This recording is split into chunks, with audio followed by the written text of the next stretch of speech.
গাজীপুর কাপাসিয়ায় একই পরিবারের ৫ জন হত্যাকাণ্ড। গোপালগঞ্জে দাফন সম্পন্ন, এখনো পলাতক মূল অভিযুক্ত ফোরকান। গ্রেফতারে মাঠে পুলিশের একাধিক ইউনিট। গাজীপুর কাপাসিয়া অপরাধের সন্ধান থেকে মোহাম্মদ সিরাজুল ইসলামের পাঠানো তথ্যচিত্রে দেখুন বিস্তারিত। ভাত খায়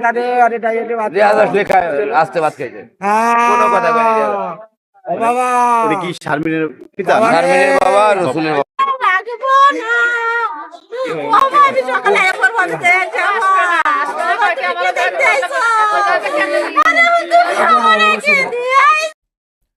গাজীপুরের কাপাসিয়া উপজেলার রাউতকোনা এলাকায় সংঘটিত একই পরিবারের ৫ জনকে হত্যার ঘটনায় এখনো থমথমে পরিস্থিতি বিরাজ করছে।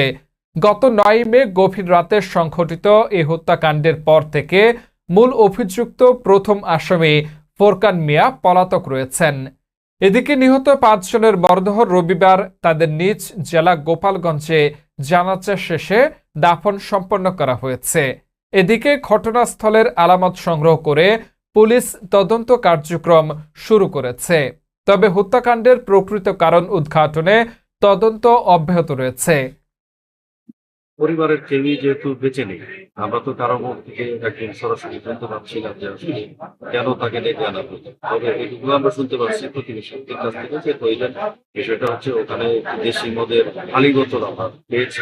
দেশি মদের খালি বোতল, কাপে ঢালা কিছু কোক এবং বোতলের মধ্যে কিছু কোকা-কোলা রয়েছে অবশিষ্ট, এবং এই কোকা-কোলার মধ্যে কোনো প্রকার মাদক বা কোনো উন্নত চেতনানাশক রয়েছে কিনা সেটা আমরা আমাদের সিআইডি টিম আছে, তারা কেমিক্যাল অ্যানালাইসিস করলে আমরা তখন বলবো। কাপাসিয়া থানার অফিসার ইনচার্জ শাহিনুর আলম বলেন, অভিযুক্ত ফোরকান মিয়াকে গ্রেফতারে পুলিশের একাধিক টিম কাজ করছে। বিভিন্ন স্থানে নজরদারি বাড়ানো হয়েছে এবং তথ্য প্রযুক্তির সহায়তায় তার অবস্থান শনাক্তের চেষ্টা চলছে। গাজীপুর জেলার অতিরিক্ত পুলিশ সুপার জানান, আইন শৃঙ্খলা বাহিনীর বিভিন্ন ইউনিট সমন্বিতভাবে অভিযান পরিচালনা করছে। অভিযুক্তকে দ্রুত গ্রেফতার করে আইনের আওতায় আনার বিষয়ে পুলিশ আশাবাদী। স্থানীয় বাসিন্দারা জানান, নিহত পরিবারের স্বজনরা বর্তমানে চরম অনিশ্চয়তার মধ্যে রয়েছেন। তারা সরকারের কাছে নিরাপত্তা নিশ্চিতে প্রশাসনের সহযোগিতা কামনা করেছেন।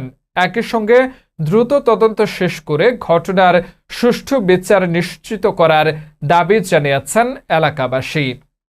এই ঘটনায় সামাজিক যোগাযোগ মাধ্যমেও ব্যাপক আলোচনা চলছে।